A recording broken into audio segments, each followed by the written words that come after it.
The Housekeeper's Secret, a story about loneliness, love, and the cost of crossing the line. The morning light slipped through the large bay windows of the Lawson mansion, painting soft gold lines across the marble floor. Julia Lawson, 38, sat at the edge of her bed, still wearing the silk robe her husband had bought her years ago, before he stopped noticing when she wore it. From the hallway, faint noises echoed, the sound of the broom sweeping, the clink of dishes. Her husband, Richard Lawson, a high-powered attorney, had left for another week-long trip.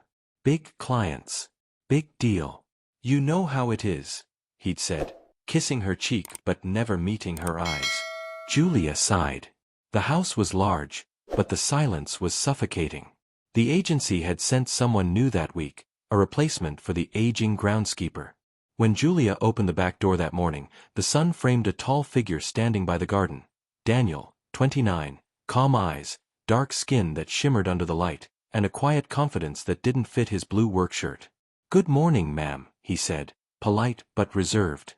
Julia smiled faintly. "Please, just call me Julia." He nodded but didn't. He just went back to trimming the roses, humming softly to himself. As she watched him through the kitchen window, she noticed something she hadn't in a long time. Someone moving with care, patience, and focus. Not rushing. Not barking orders. Just being. Days passed. One rainy afternoon, thunder rolled across the sky as Julia stood at the kitchen window, watching Daniel secure the patio furniture from the storm. Without thinking, she opened the door. "Daniel, you'll get drenched. Come inside." He hesitated, then stepped in, water dripping from his sleeves. Julia handed him a towel, smiling awkwardly. "Sit," she said softly. "You look like you need tea." He laughed, a low, warm laugh that filled the kitchen like music. They talked about nothing. The weather, his hometown, how hard it was to find work these days. But under the conversation was something else, unspoken, magnetic. The kind of silence that feels louder than words. When he left that evening, she stood at the door long after he was gone, heart pounding against her chest. A week later, Julia found herself in the garden again. Daniel was repairing a broken sprinkler. "Do you ever feel," she began carefully, "like life just stopped somewhere and you didn't notice?" He looked up at her. "All the time." She smiled weakly. "Richard used to bring me here every evening. Now I eat alone. I sleep alone.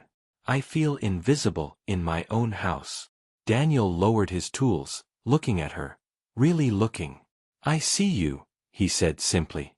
And that sentence, 3 small words, cut through her like lightning. She turned away, blinking fast. "You shouldn't say that." "I didn't mean to be disrespectful," he replied quietly. "I just meant it." Their eyes met again, and in that fragile silence, both understood what was happening, and what shouldn't. Later that night, Julia sat on her bed, holding a framed photograph, her wedding day. Richard's hand was on her shoulder, his smile rehearsed for the camera. She looked out the window and saw Daniel's small servant quarters glowing faintly at the far end of the garden. A part of her longed to walk out there, to say thank you for listening. But another part whispered no.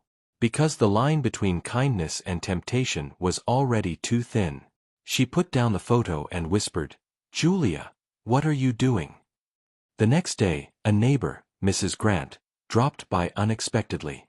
She noticed Daniel mowing the lawn, his shirt clinging to his skin under the sun. When she turned back to Julia, her expression carried a question hidden beneath her polite smile. Julia laughed it off, but unease crawled up her spine. Rumors spread easily in quiet neighborhoods. And sometimes, they destroyed lives before truth ever had a chance to speak.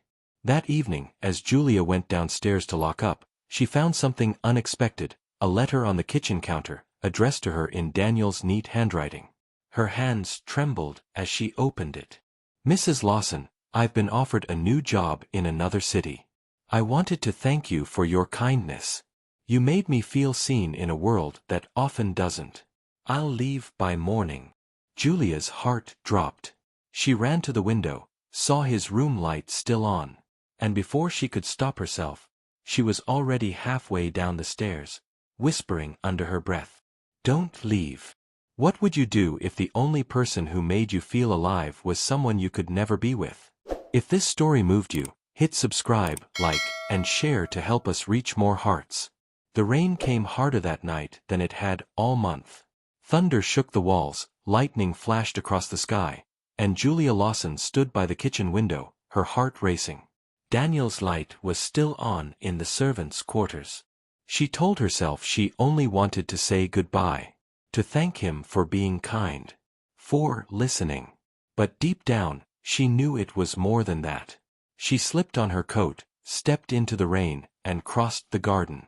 Every drop that hit her skin felt like a warning. Turn back, Julia. But she didn't. When Daniel opened the door, his eyes widened in shock. Mrs. Lawson? You'll get sick. I couldn't let you leave like this, she interrupted, voice trembling. For a long second, neither spoke. The storm outside roared. Then Daniel stepped aside quietly and said, "Come in." The room was small, just a bed, a desk, and a single lamp that threw warm light across his face. He handed her a towel, and she laughed nervously. "You always take care of everyone," she said softly. He smiled. "Someone has to." Julia sat on the edge of the bed, watching the rain slide down the window. "I don't know what's wrong with me," she whispered. "I just feel forgotten. By everyone. Even by myself." Daniel hesitated before replying. "You're not forgotten." Those words hit her like lightning. And before she could stop herself, tears streamed down her cheeks. Daniel moved closer, instinctively, not out of desire, but compassion. He reached out, gently wiping a tear away. But when his fingers brushed her skin, the air changed. It was electric. Dangerous. Their eyes met, locked, and time stopped.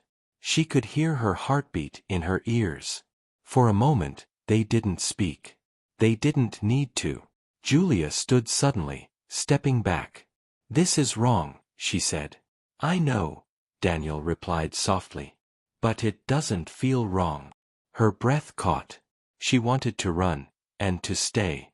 "Tell me to leave," she whispered. He looked at her, conflicted. "If I do, will you listen?" She didn't answer. The silence said everything. The rain outside grew louder, like it was trying to drown out the moment, but the storm inside was stronger. The next morning, the house was quiet again, but nothing felt the same. Julia walked through the halls, every step heavier than the last. Her reflection in the mirror didn't look like her anymore. That night had changed everything, and she didn't know whether to feel alive or ashamed. Daniel was gone early, tending the garden as usual. He didn't look at her when she passed. He didn't need to. The silence between them said enough. That evening, Julia sat at her desk, writing a letter. It wasn't meant for Daniel. It wasn't even meant for Richard. It was meant for herself. "I've made a mistake that can't be undone. But for one night, I remembered what it felt like to be seen. To be wanted. To be alive." She folded the letter and locked it away in a drawer. Then she looked out the window. Daniel was still working under the fading light, quiet, steady, pretending nothing had changed. But she knew better. Something fragile had been broken, and it could never be repaired. The next morning, the sound of a car pulling into the driveway snapped Julia back to reality. Her husband was home. "Surprise," Richard said, stepping through the door with his briefcase and that tired smile she once loved. "Case settled early. Thought I'd come home to my beautiful wife." Julia froze. Her throat went dry. She smiled, but her eyes betrayed her. Behind Richard, Daniel appeared briefly at the kitchen door, carrying a tray of groceries. For one fleeting second, their eyes met, Julia's full of panic, Daniel's full of guilt. Richard turned. "Everything okay?" "Yes," Julia said quickly, forcing a smile. "Everything's fine." But inside, everything was unraveling. Over dinner, Richard's questions came casually, but his tone carried weight. "So, how's the new help?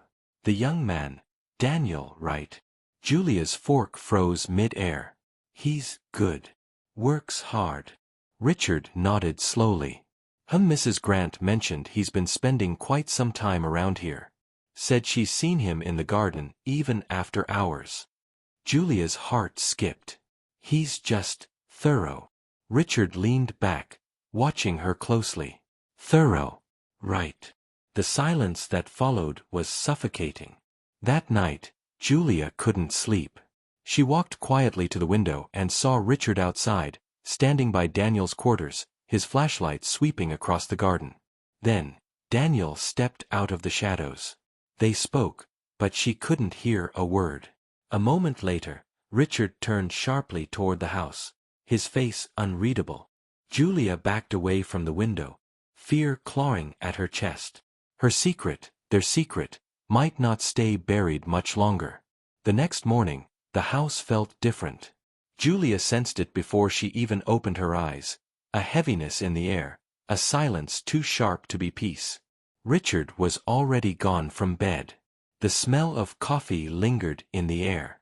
Downstairs, she heard muffled voices, one deep, controlled, the other quieter, steady. Her heart sank.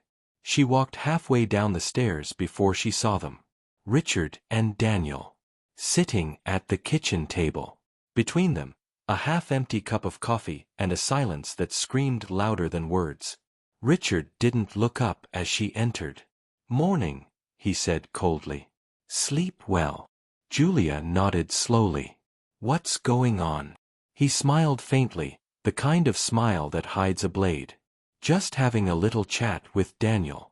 Seems you two have gotten close." Her hands went cold. "Richard." "Quiet," he snapped, finally looking at her. "I'm not stupid, Julia.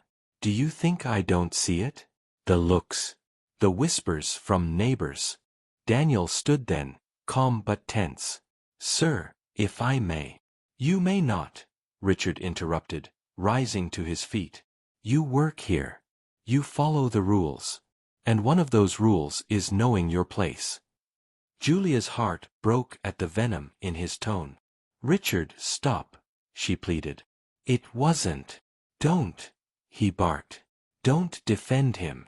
But the silence that followed only deepened his suspicion. That evening, Julia found Daniel packing. "I'm leaving tonight," he said quietly. Her eyes welled with tears. "No. If you go, he'll think it's true." Daniel looked at her, pain in his eyes. "He already does." She took a step forward. "Daniel, I never meant for any of this to happen. You made me feel alive again." He shook his head slowly. "And now, I'm the reason you'll lose everything." "Maybe it's already gone," she whispered. For a moment, the air between them was thick with everything they couldn't say. Love, regret, guilt, longing. Then she said softly, "Promise me you'll be okay." He hesitated.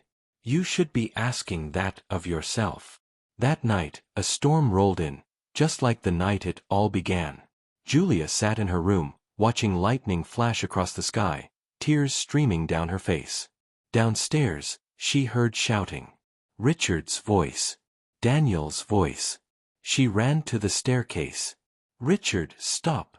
she screamed. But when she reached the bottom, it was already too late. Richard stood by the front door, his face twisted with rage. "You think you can walk out after what you've done?"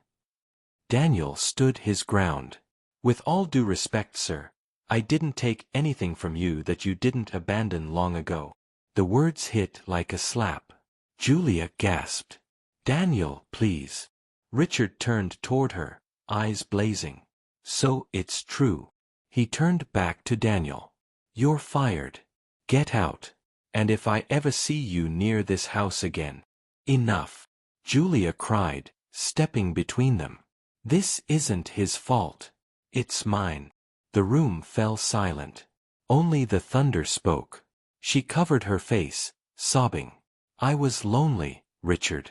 I tried to tell you, but you were never here. I made a mistake, and I'll regret it every day." For the first time, Richard's anger faltered, replaced by something worse, disbelief. Daniel picked up his bag and looked at Julia one last time.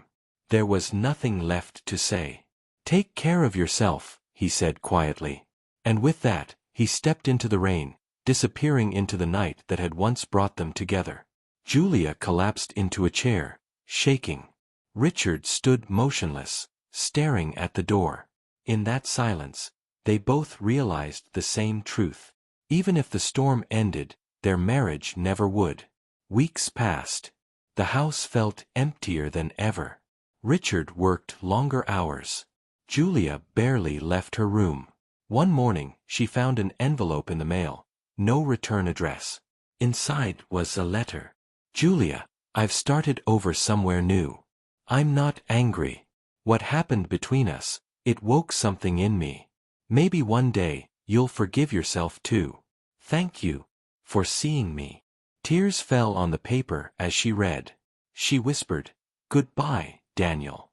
Then she folded the letter, placed it in the same drawer where her confession still sat, and locked it away. Some secrets don't need to be spoken again. The camera pans over the Lawson garden, quiet, peaceful, sunlight breaking through clouds. The roses Daniel planted are blooming again. Julia kneels beside them, running her fingers through the petals, her face both older and softer. In the distance, a new gardener tends the lawn, nameless, quiet. Julia looks up at the sky and whispers, almost to herself, "Some mistakes never really leave. They just become part of who we are."